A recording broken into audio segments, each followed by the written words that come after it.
Bonjour à toutes et à tous et bienvenue dans cette nouvelle vidéo.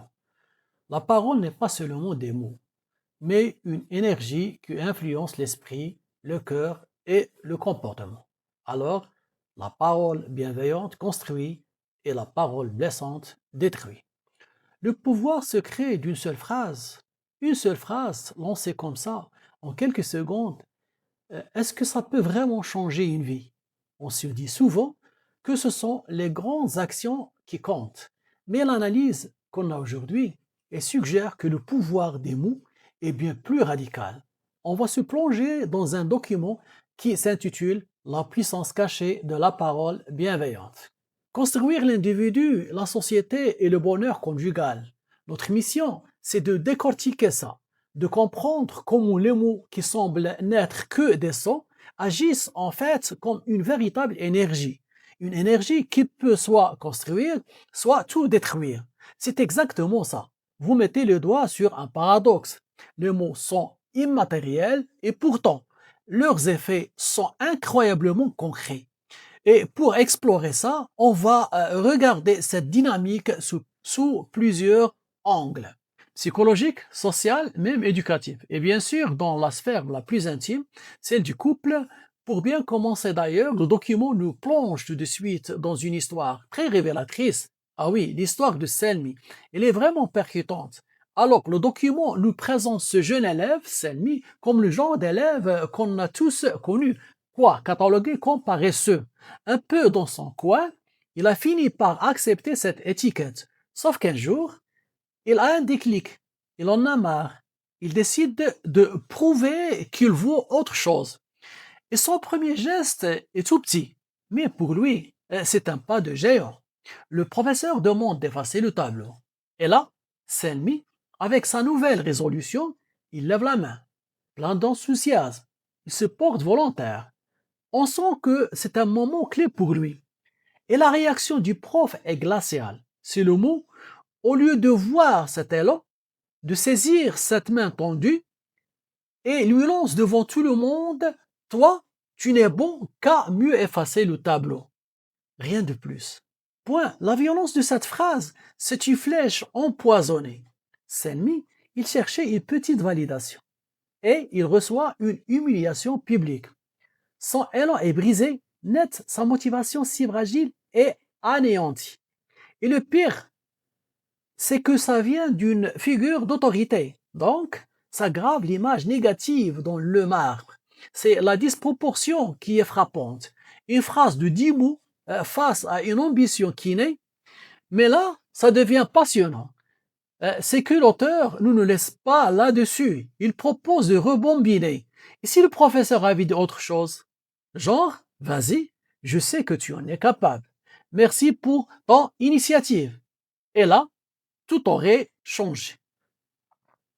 Le destin de Selmi, en tout cas dans cette classe, aurait été complètement différent. Il se serait senti valorisé, reconnu.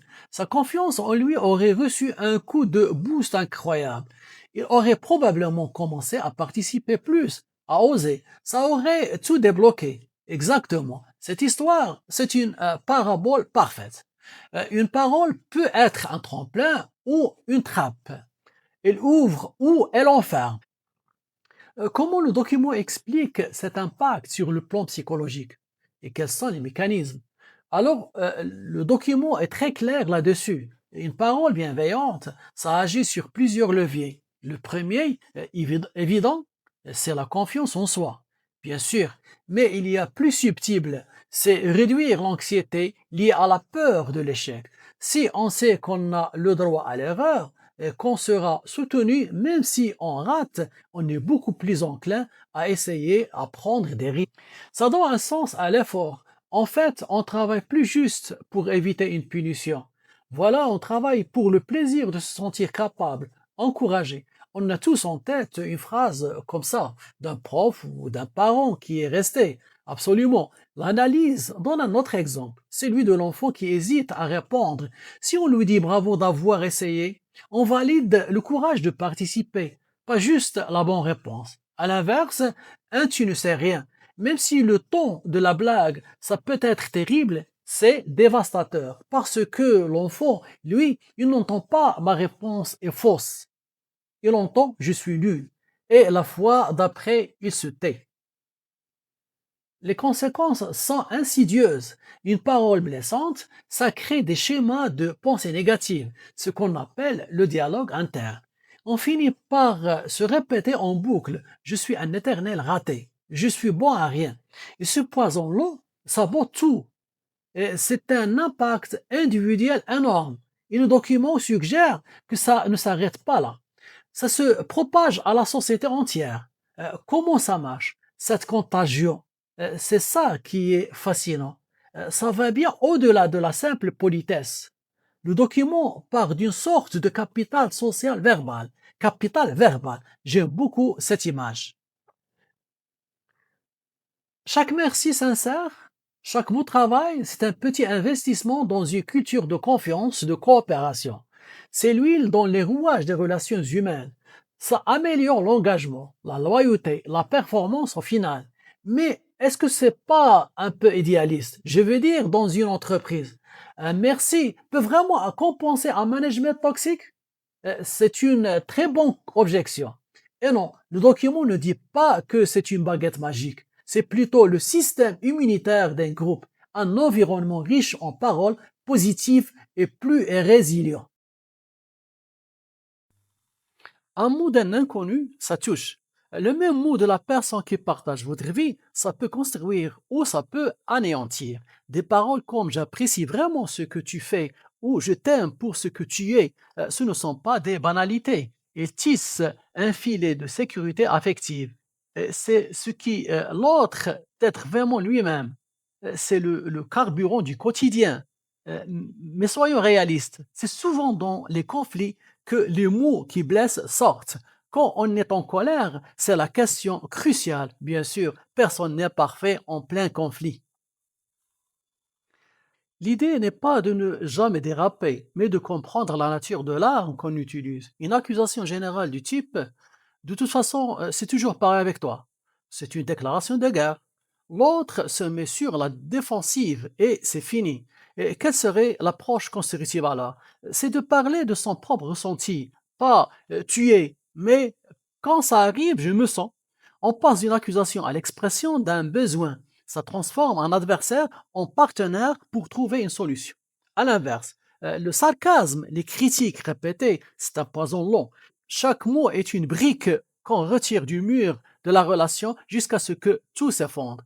Et pour donner encore plus de poids à tout ça, le document va plus loin que la psychologie. Il ancre cette idée dans une dimension spirituelle. Oui, c'est une dimension intéressante. Ça montre que cette sagesse est en fait très ancienne.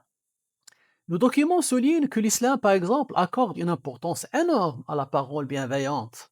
Surtout entre époux. Il y a un verset du Coran qui dit de se comporter convenablement envers son épouse. Et ce mot est interprété comme inculquant la douceur des paroles. Ce n'est pas donc juste un conseil de bien-être, c'est une injonction morale. Précisément, l'acte change de nature. Ce n'est plus de la communication efficace, c'est une responsabilité fondamentale. Le document cite aussi une parole du prophète Mohammed, que la paix soit sur lui, le meilleur d'entre vous est le meilleur envers sa famille. La qualité d'une personne se mesure d'abord chez elle, loin des regards. Exactement au ce principe d'une simplicité redoutable. Que celui qui croit en Dieu et au jour dernier dise du bien ou qu'il se taise. La parole est placée au même niveau que les actes. D'abord, alors, on essaie de rassembler tout ça. On est parti de l'histoire de Selmy, cette illustration quasi clinique d'un mot qui ouvre ou qui ferme une porte. Ensuite, on a vu comment ce principe s'applique partout. À notre psychologie, à notre vie sociale, à l'éducation et bien sûr au couple, où la proximité rend chaque parole infiniment plus puissante. Le message central, c'est que la bienveillance verbale, ce n'est pas une option, c'est l'infrastructure de la confiance.